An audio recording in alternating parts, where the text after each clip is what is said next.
जन जन के जीवन की खुशहाली का दर्पण, जन जन के जीवन की खुशहाली का दर्पण, ये है कृषि दर्शन,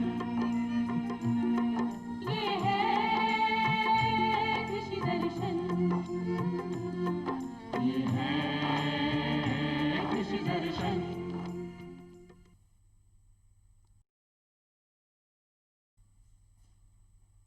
किसान भाइयों, सप्ताह भर में खेती बाड़ी में क्या करें, कौन सी बातों का विशेष ध्यान रखें, ये तमाम जानकारियां देने के लिए आज हमारे साथ में हैं डॉक्टर सुनील दादिस जी। आप सह आचार्य और विभागाध्यक्ष हैं मृदा रसायन विभाग, श्री करण नरेंद्र कृषि महाविद्यालय जोबनेर में। इनसे जानेंगे किसान भाइयों की सप्ताह भर में हमें खेती में क्या करना चाहिए, कौन सी बातों का विशेष ध्यान रखना चाहिए। लेकिन इसी कार्यक्रम के दौरान किसान भाइयों आपकी समस्याओं का समाधान करेंगे फोन इन कार्यक्रम के द्वारा। बस उसके लिए डायल करने हैं हमारे फ़ोन नंबर, तो नोट कीजिए हमारे फ़ोन नंबर।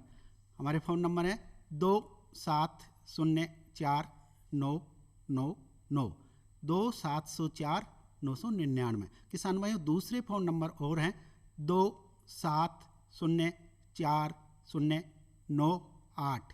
दोनों लाइनें आपके लिए शुरू हो गई है। आप अपना फ़ोन घुमाइए, लेकिन फ़ोन घुमाने से पहले जयपुर का STD कोड 0141 जरूर लगाइए और अपनी समस्या का तत्काल समाधान पाइए कार्यक्रम के दौरान। आपके फ़ोन आए जब तक जान लें सुनील दादिस साहब से कि आखिर में इस सप्ताह में किसान भाई कौन से मुख्य कृषि कार्य ध्यान में रखें। दादिस साहब। राम राम किसान भाइयों, ये सप्ताह कृषि के लिए बहुत महत्वपूर्ण है, क्योंकि किसान भाइयों एक तो आपकी रबी की फसलें खड़ी है इस समय, दूसरा इस समय ठंड भी बहुत पड़ रही है, तो फसलों को बचाना भी बहुत आवश्यक है।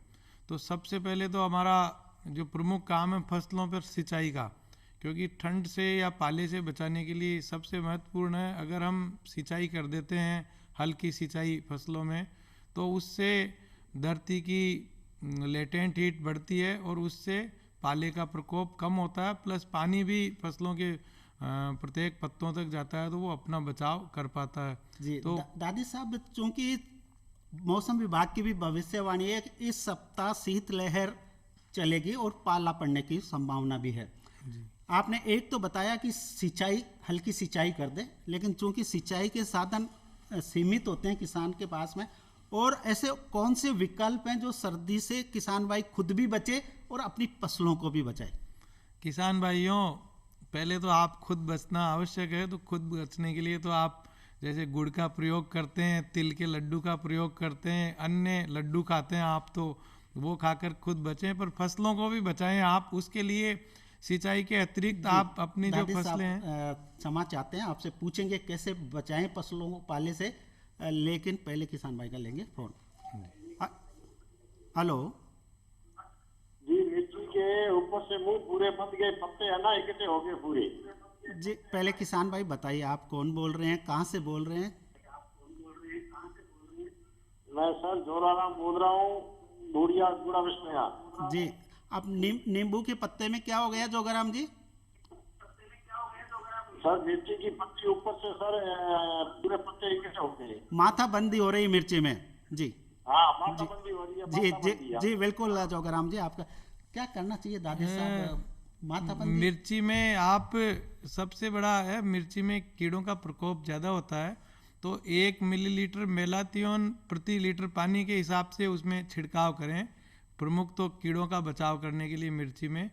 और अच्छा दादी साहब, ये सुना है कि माथा बंदी रोग है जो सफ़ेद मक्खी, एक जो पत्ती के नीचे छोटा छोटा कीड़े होते हैं उसके द्वारा फैलता है, क्या ये बात जी सही है? जी, तो इसीलिए मैं आपको इंसेक्टिसाइड का बता रहा हूँ कि मेलाथियोन का आप स्प्रे करेंगे तो आपके वो सफ़ेद मक्खी का कंट्रोल हो मात्रा जाएगा। डाले तो कितनी डाले। हाँ, तो 1 मिलीलीटर प्रति लीटर पानी के हिसाब से घोल बना करके और फसल में आप छिड़काव कर सकते हैं जी। और अधिक आपको कठिनाई आए तो निकटतम आपके कृषि अनुसंधान केंद्र, कृषि विज्ञान केंद्र और अन्य जगह भी संपर्क कर सकते हैं। अच्छा, रोग ग्रसित पौधों को उखाड़ के नष्ट कर देना चाहिए ताकि स्वस्थ पौधों में रोग नहीं फैले। हाँ। तो जोगराम जी ये ध्यान रखना, सभी किसान भाई ध्यान रखेंगे। आपसे आगे बढ़ेंगे लेकिन पहले लेंगे किसान भाई का फोन। हेलो धन्यवाद सर। जी, जी नमस्कार जी, कौन बोल रहे हैं? सुरेंद्र डबली कला हनुमानगढ़ से। जी स्वागत है आपका कृषि दर्शन में। क्या सवाल है सुरेंद्र जी? मेरा सवाल है सर, गेहूं पीली हो रहा है, अच्छा, पानी कितने दे दिए गेहूं में? पानी लवणीय भूमि है, नमी भूमि है सर, उसमें सेम बहुत ज्यादा है, पानी तो दे नहीं सकते हम। अच्छा अच्छा, लवणीय भूमि है, पानी पानी एक भी नहीं देते हो क्या? नहीं देते सर, एक भी नहीं देते, लवणीय भूमि है, नमी बहुत है उसमें। अच्छा, पेटा काश्ती करते हो तो ऐसे में क्या दादी साहब, लवणीय हाँ, भूमि में पीलापन आना सामान्य किसान भाई प्रक्रिया है? आपके लवणीय भूमि में जो गेहूं है तो लवण की वजह से पीलापन उसमें आ रहा है, तो लवणीयता का आपको मिट्टी का उपाय करना पड़ेगा। परंतु आपकी मिट्टी में अधिक लवण है तो आपको इस बारे में मैं विशेष क्या बताऊंगा, पर लवणीयता की वजह से पीलापन है आपके, तो लवण सहनशील फसलें बोया करें आप एक तो उसमें। और अपनी जो पुरानी किस्म है राज 3077, ये अत्यधिक लवण सहनशील फसल अच्छा, की किस्म है, एक तो गेहूं इसका की सुनिए, उपयोग करें। खराचियां 65 लवण सहन हाँ, करने में पहले जबरदस्त है। खारचिया 65 आया करती थी, पर अब उसी का जीन 3077 में है, तो 3077 किस्म अभी भी अच्छी लवण है। सहन ठीक रहती है, जी। तो राज 3077 की बुआई कर सकते हैं। आगे आप इसके ध्यान रखना। और इसके अलावा आप वर्मी कंपोस्ट का प्रयोग भी खड़ी फसल में करेंगे तो आपके फायदा होगा। और इसके अलावा आपके पास, अगर हम कहते हैं कि लवण को कम करने के लिए जैविक खादों का प्रयोग करना चाहिए, परंतु आप सिर्फ पकी हुई जैसे वर्मी कंपोस्ट का प्रयोग आप खेत में कर सकते हैं 5 टन प्रति हेक्टर। इसके अतिरिक्त सबसे बढ़िया आपके अगर गोबर गैस स्लरी हो, बायोगैस स्लरी, तो उसको भी आप खड़ी फसल में प्रयोग करेंगे तो आपके पीलापन कम होगा। दादी गेहूं का। साहब बायोगैस पे जरूर जानेंगे, पूछेंगे आपसे, लेकिन पहले पाला, क्योंकि पाला इस सप्ताह के लिए बहुत महत्वपूर्ण है। तो पाले में आपने सिंचाई बताई, और क्या साधन है जिनके द्वारा किसान भाई अपनी फसलों को बचा सकता है? जी, किसान भाइयों, आपको अभी पाले से फसल को बचाना बहुत आवश्यक है, जिस पर हम चर्चा कर रहे थे। तो सिंचाई की सुविधा कम हो वहाँ पर आप 2 ग्राम प्रति लीटर पानी के हिसाब से गंधक, वाटर डिस्पर्सिबल गंधक आती है, WDG गंधक, जो पानी में घुलनशील गंधक बोलते हैं अपन इसको, ऐसी गंधक का पाउडर 2 ग्राम प्रति लीटर पानी में घोल करके और अपनी पूरी फसल पर छिड़काव करें। एक, अगर आपके पास गंधक का उपलब्धता नहीं है तो थायो यूरिया भी अगर आपके पास में है तो सभी किसान भाई आधा ग्राम प्रति लीटर थायो यूरिया को घोल करके अपनी फसल पर उसका छिड़काव करेंगे तो आपकी फसल का पाले से बचाव होगा। और इसके अतिरिक्त किसान भाई, अगर अपने आपके बगीचे हैं तो आपकी जो उत्तर दिशा की तरफ से ठंडी हवाएं आती है अपने उत्तर पश्चिम से, उस दिशा में अगर आप थोड़ी गर्माहट, कुछ धुआं करते हैं, कुछ धुआं का जला के, तो उससे भी आपका थोड़ा बचाव हो सकता है। पर गंधक का स्प्रे आप करेंगे तो बहुत बचाव होगा। गंधक का स्प्रे कैसे करें, छोटे पौधों को कैसे बचाएं, ये अभी पाले पे और जानेंगे, लेकिन पहले किसान भाई का लेंगे। और हेलो हेलो हेलो, हाँ जी नमस्कार जी, कौन बोल रहे हैं? मैं निकिता बोल रही हूँ जयपुर। जी निकिता जी स्वागत है। क्या सवाल है आपका? मेरा सवाल ये है कि हमारे केरी के बगर आते हैं लेकिन वो रुकते ही नहीं है पेड़ पे। कितने साल का पेड़ हो गया कैरी का? साल का, साल का तो पता नहीं है। तो मतलब 5-7 साल का हो गया या अभी कम है? नहीं, उससे ज्यादा का है। ज्यादा का है तो कभी भी नहीं आए उसके फल फूल भी नहीं आए? नहीं, अच्छा वैसे तो हमेशा आते हैं लेकिन पिछले साल नहीं आए थे। ठीक ठीक है। देखो दादी साहब, कैरी मतलब आम की बात कर रहे हैं। आम के आप तो जानते हो कि कई आम के पेड़ों में एकांतर, मतलब एक साल फल फूल आते हैं, दूसरी साल नहीं आते, तो शायद कविता जी के पौधे में यही समस्या है। आप क्या कहना चाहेंगे? हाँ निकिता जी, आपके एकदम एक तो बात अभी बताए गजेंद्र जी, वो है कि बाइएनियल बियरिंग होती है, एक वर्ष आते हैं, दूसरी वर्ष नहीं आते। परंतु फिर भी मैं आपको एक थोड़ा सा उपाय बताऊंगा कि आप जिस समय फूल आते हैं, बगर आता है, उस समय पानी नहीं देवें पौधों में, क्योंकि अधिक पानी उस समय देते हैं तो उससे भी हमारे बगर को नुकसान जड़ जाता है। दूसरा, उस समय कीड़ों का प्रकोप अगर कोई होता है या मीली बग आ जाती है, मैंगो मीली बग, तो भी वो बगर को नुकसान पहुंचाती है।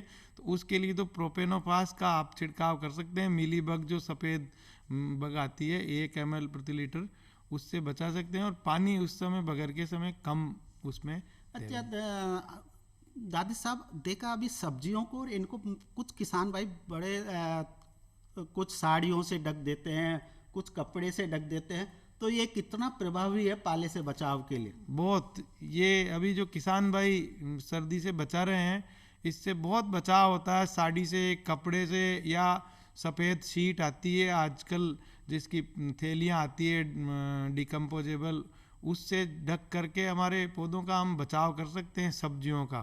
क्योंकि टमाटर जैसी फसल में बहुत नुकसान होता है पाले से, तो खड़े टेलीफोन पद्धति वाले टमाटर है उनमें तो हम सीधा सीधा अच्छे से ढक ही सकते हैं।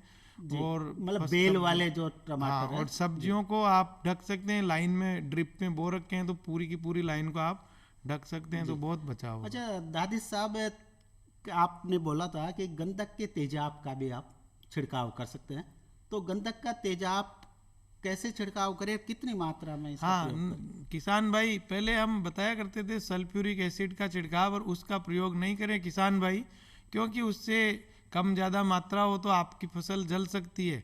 आजकल बहुत अनेक प्रोडक्ट आ रहे हैं, पानी में घुलनशील सल्फर, घुलनशील गंधक, तो उसका मात्र 2 ग्राम प्रति लीटर पाउडर आप 1 लीटर पानी में 2 ग्राम घोलें, और अपनी फसल के हिसाब से, जैसे गेहूं जैसी फसल है तो 400-500 लीटर पानी अपना लगेगा, उसके हिसाब से आप घोल बना करके और अपनी फसल में उसका छिड़काव कर सकते हैं। देखो किसान भाई हमारे बहुत जागरूक है, मात्रा वो प्लांट जो पौध नियामक है उनका भी प्रयोग करता है, बड़ी सूक्ष्म मात्रा में उनका प्रयोग करना पड़ता है। गंधक का तेजाब का भी प्रयोग करता है, तो क्या 1 मिलीलीटर प्रति लीटर पानी में घोल बना के छिड़काव कर सकता है? हाँ, कर सकता है किसान, कॉमर्शियल व्यापारिक सल्फ्यूरिक अम्ल का भी छिड़काव कर सकता तो है। देखो किसान भाइयों, दादी साहब कह रहे हैं कि इस सप्ताह पाले पड़ने की संभावना है, शीत लहर चलने की संभावना है। आप फसलों में जहाँ पानी दे सके वहाँ सिंचाई करें, धुआं जहाँ व्यवस्था हो कूड़ा कचरे की धुआं करें, नहीं तो छोटे पौधों को, सब्जियों को ढक कर रखें, और गंधक 2% का आप छिड़काव करें, नहीं तो गंधक के तेजाब का 1 मिलीलीटर प्रति लीटर छिड़काव करें, ये ध्यान रखें पाले से बचाव के लिए। दादी साहब किसान भाई फोन लाइन पे हैं, सुनते हैं फिर फोन। हेलो। हाँ जी। जी नमस्कार जी, कौन बोल रहे हैं? जोलाराम बूढ़िया सतपुड़ा विष्णया जी, क्या सवाल है? सर, आम का पेड़ है, 7 साल हो गई जी, और उसपे अब तक फूल आते ही नहीं। फूल ही नहीं आते 7 साल का, तो इसका मतलब बिल्कुल देसी पौधा होगा क्या है? हाँ, क्या बीजू कहना पौधा होगा आपका, और उसमें 10-12 साल बाद ही आएंगे, जी, तो इंतजार करना चाहिए। और आपके अगर बगीचा बड़ा है ज़्यादा, तो आप निकटतम कृषि विज्ञान केंद्र या कृषि अनुसंधान केंद्र में उद्यान विशेषज्ञ हो, उसको वहाँ पे आप दिखा सकते हैं जा करके। अच्छा दादी साहब, चूंकि बात करते हैं, क्योंकि आजकल जैविक खेती और जैविक पदार्थ, जैविक कार्बन हमारी मिट्टी में, मृदा में काफ़ी कम होता जा रहा है। ऐसे में गोबर की खाद किसान भाई प्रयोग करता है, अगर गोबर की खाद का गोबर गैस बनाए और गोबर गैस स्लरी उपयोग करे, तो किसान भाई को कितना फायदा होगा? बहुत ही अच्छा ये है, जैविक कार्बन हमारी मिट्टी का कम होता जा रहा है, क्योंकि हम खेत के अंदर जो उग रहा है उसको वापस खेत में नहीं डाल रहे। उसका परिणाम क्या हो रहा है, खेत से पोषक तत्व हमारे निकलते जा रहे हैं। तो सबसे महत्वपूर्ण तो है जो खेत में उगा वो सड़ गल करके वापस खेत में आए। तो 2 तरीके हैं हमारे, एक तो हम कंपोस्ट बनाते हैं, देसी खाद बनाते हैं, गोबर की खाद बनाते हैं कंपोस्ट पिट में, और सड़ गल जाती है जब उसको हम प्रयोग करते हैं हमारे खेत में, वो देसी खाद, वो हम फसल बुआई से 20-25 दिन पहले प्रयोग करते हैं, तब वो खेत में अच्छे से मिलती है और पौधे को उसके पोषक तत्व उपलब्ध होते हैं। परंतु हमारे किसान भाई, अगर किसी के पास 2 या 2 से अधिक पशु है, तो वो गोबर गैस का प्लांट भी अपने खेत पर या अपने घर पर लगवा सकता है। और गोबर गैस का प्लांट लगाएगा तो उसकी जो स्लरी निकलेगी, जो हम गोबर डालेंगे या फल सब्जी का जो कचरा होगा वो उसमें डालेंगे, वो 25-30 दिन बाद में सड़ के वापस स्लरी के रूप में खाद बन कर के बाहर आ जाएगा। और उस स्लरी को हम अगर खेत में उपयोग करेंगे तो वो हमारी जो कंपोस्ट या गोबर की खाद जो हम बनाते हैं देशी खाद, उससे भी अधिक ताकतवर होगी। क्योंकि जो हम कंपोस्ट या गोबर की खाद बनाते हैं उसमें तो 0.5% नाइट्रोजन होती है, परंतु जो गोबर गैस स्लरी निकलती है इस स्लरी के अंदर 1.5 से 2% तक नाइट्रोजन होती है। इसके अतिरिक्त बहुत सारे एंजाइम होते हैं उसमें, बहुत सारे सूक्ष्म जीव होते हैं उसमें, तो हमारे खेत का जैविक कार्बन भी बढ़ाएंगे, खेत की मृदा उर्वरता भी बढ़ाएंगे। और साथ साथ में खास बात यह है इस गोबर गैस स्लरी की कि इसको हम खड़ी फसल में या सब्जियों में या फलों में सीधा प्रयोग कर सकते हैं। ये तो हुआ गोबर गैस की स्लरी का फायदा। अच्छा दादी साहब, आजकल सुनते हैं कि वेस्ट डिकम्पोजर एक ऐसा कोई सूक्ष्म जीवों का वो है जो कचरे को सड़ा गला के बहुत जल्दी खाद बना देता है, तो ये वेस्ट डिकम्पोजर क्या है और इसका प्रयोग किसान भाई कैसे करें? हाँ किसान भाई, इसका जो वेस्ट डिकम्पोजर है, जो भी हमारे कचरा है फल सब्जी का, जैव अपघट नहीं है जो सड़ गल सकता है। जैसे मसलन मैं आपको बताया कि सरसों के डंठल निकलते हैं, हम उनको फेंकते हैं अथवा जलाते हैं। कपास के डंठल हैं तो खेत में हम रोटोवेटर से मिला देते हैं पर वो सड़ते नहीं है। या अरंडी के डंठल है या फल सब्जियों का जो कचरा उसको हम फेंक ही रहे हैं, उनमें सब में पोषक तत्व, तो उनको हम खेत में इसलिए प्रयोग नहीं कर पाते हमारे किसान भाई कि वो सड़ते नहीं हैं, कच्चे प्रयोग कर दे दीमक आ जाती है। तो उसके लिए अभी अनुसंधानों से वेस्ट डिकम्पोजर जिसके अंदर सूक्ष्म जीव होते हैं जो कि जो कचरा है अपना फल सब्जी का या फसलों के अवशेष है उनको जल्दी सड़ा गला करके और कंपोस्ट में कन्वर्ट कर देता है और वो फसलों को उपलब्ध फॉर्म में पोषक तत्व प्रदान कर देता है। दादी साहब कहते हैं कि जैव उर्वरक यानी मिट्टी में बहुत सारे पोषक तत्व ऐसे होते हैं कि जो पौधों को उपलब्ध नहीं होते। अगर जैव उर्वरकों का प्रयोग किया जाए, बायो फर्टिलाइजर का प्रयोग किया जाए तो वो उपलब्ध अवस्था में हो जाता है और किसान को खाद रासायनिकों का प्रयोग कम करना पड़ता है। ये कहाँ तक बात सत्य है? बिल्कुल सही बात है ये किसान भाई। हम रासायनिक उर्वरकों का बहुत अत्यधिक प्रयोग कर रहे हैं और जैसे मैं बताया कि फसलों को आवश्यकता है 17 पोषक तत्वों की, 17 में से 3 कार्बन नाइट्रोजन ऑक्सीजन तो पौधे को मिल जाता है प्राकृतिक रूप से, परंतु बाकी बचे हुए 14 पोषक तत्व जमीन से पौधा लेता है। अब 14 में नाइट्रोजन फास्फोरस 2 महत्वपूर्ण पोषक तत्व हमारे हैं, तो इनके लिए जैव उर्वरकों का अगर हम प्रयोग करें तो हम 15 से 20% रासायनिक उर्वरकों का प्रयोग कम कर सकते हैं और हमारी आमदनी बढ़ा सकते हैं, कॉस्ट कम होगी, मृदा की उर्वरता बढ़ेगी जैव उर्वरकों के प्रयोग से। जी अच्छा दादी साहब, 2021 3-4 दिन बाद में शुरू होने वाला है। हमारे किसानों को 2021 के लिए आप क्या कहना चाहेंगे? किसानों को क्या करना चाहिए? किसान भाइयों को 2021 में हमने अभी बात कर ही रहे थे, सबसे पहले तो प्रत्येक किसान जिसके 2 या 2 से अधिक पशु है वो बायोगैस का संयंत्र बनवाए। इसके लिए सब्सिडी है 2 से 6 क्यूबिक मीटर पर 12,000 रुपये की बायोफ्यूल अथॉरिटी ऑफ राजस्थान की तरफ से। मतलब बायोगैस स्लरी का जरूर उपयोग करें, गोबर की खाद देने के बजाय किसान भाई बायोगैस का प्रयोग करें, जैव उर्वरकों का प्रयोग करें और बाजार पे 2021 पे सीधी विपणन की व्यवस्था में भाग ले, पैदा के साथ साथ बेचें, क्योंकि आपको बहुत कुछ अभी आगे बढ़ना है और आपके साथ है आपका साथी कृषि दर्शन। इस कार्यक्रम में आप क्या देखना चाहते हैं, क्या जानना चाहते हैं, इसके लिए लिखे हमें चिट्ठी। इसके लिए नोट कीजिए हमारा पता है कार्यक्रम कृषि दर्शन, डीडी राजस्थान, दूरदर्शन केंद्र, झालाना डोंगरी, जयपुर। किसान भाइयों फिर मिलेंगे इसी वादे के साथ, इजाजत दीजिए। जय किसान, जय राजस्थान, जय भारत।